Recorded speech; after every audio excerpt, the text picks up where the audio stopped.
एक बालक प्रतिदिन स्कूल में पढ़ने जाता था। घर में उसकी माता अपने बेटे पर प्राण न्यौछावर किए रहती थी। उसकी हर मांग पूरी करने में आनंद का अनुभव करती। पुत्र भी पढ़ने लिखने में बड़ा तेज और परिश्रमी था। एक दिन दरवाजे पर किसी ने माई ओ माई पुकारते हुए आवाज लगाई, तो बालक हाथ में पुस्तक पकड़े हुए द्वार पर गया।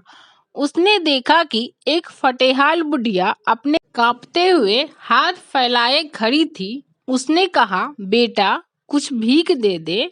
बुढ़िया के मुंह से बेटा सुनकर वह बालक भावुक हो गया और माँ से आकर कहने लगा, माँ, एक बेचारी गरीब माँ मुझे बेटा कहकर कुछ मांग रही है। उस समय घर में कुछ खाने की चीज थी नहीं, इसलिए माँ ने कहा, बेटा रोटी भात तो बचा नहीं है, चाहो तो चावल दे दूं।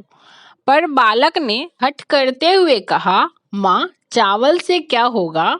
तुम जो अपने हाथ में सोने का कंगन पहने हो वही दे दो ना उस बेचारी को।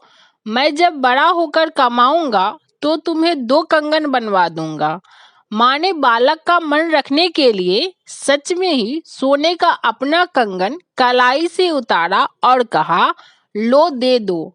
बालक खुशी खुशी वह कंगन उस भिख को दे आया।